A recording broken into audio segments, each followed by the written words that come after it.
The key to understanding synaptic plasticity lies in the growth and shrinking of synapses. Long-term potentiation is the growth, and long-term depression is the shrinkage of these postsynapses. Let's watch the interaction between this presynapse and these postsynapses.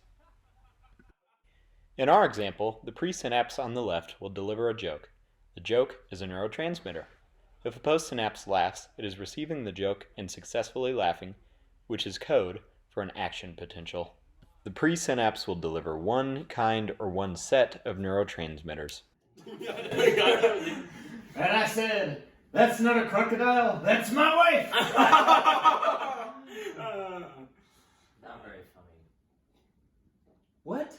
Come on, that's good humor. I thought it was hilarious. That was the best joke I've ever heard. No. Yeah, we're all 3 10 connected. out of 10. Dude. Yeah. Here we see the presynapse sending a signal and two of the postsynapses receiving the signal and also firing an action potential. The postsynapse on the right does not receive the signal well and does not fire with the others. In reality, this could be due to not enough neurotransmitter in the cleft, not enough receptors on the postsynapse, or other reasons. With a lack of firing, the postsynapse begins to endocytose AMPA receptors. AMPA receptors are ionotropic glutamate receptors. They have a sodium gate. When glutamate binds, sodium influxes into the postsynapse, causing depolarization and hopefully an action potential.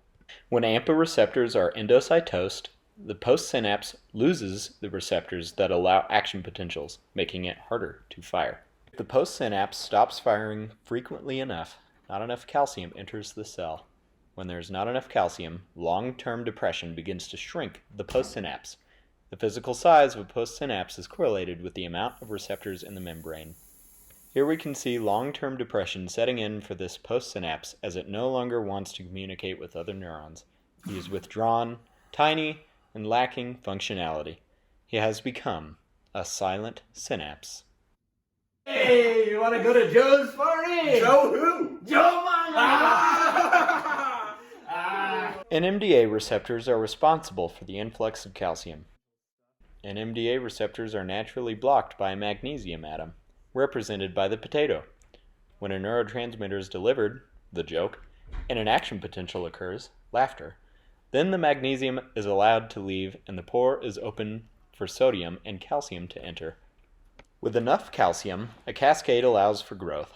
The synapses get physically larger, and AMPA receptors are put into the postsynaptic membrane, making it easier for another action potential to occur. Oh, yeah, that was yeah, for sure. Yeah. Hey, guys, what's up with that guy? He looks really sad. He's just not firing with us. Yeah, no bond there. I'm gonna go talk to him. Hey, what's up? Are you okay? I have long-term depression. Oh, I'm sorry. You don't look that bad. Thanks. Hey, I got a joke for you, okay? All right.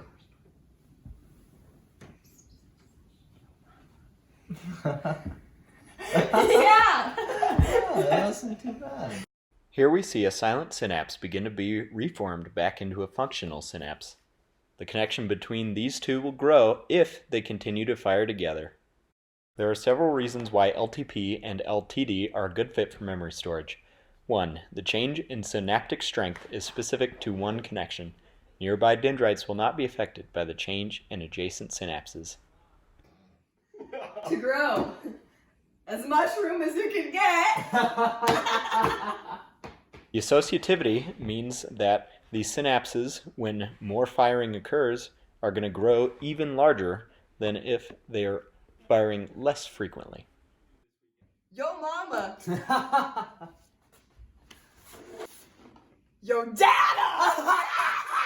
Third, LTP is long-lasting. Neurons that fire together wire together. The size of neuron will remain unchanged for a long time after the change has occurred. And then the mayor said, I don't know his name, but his face sure rings a bell.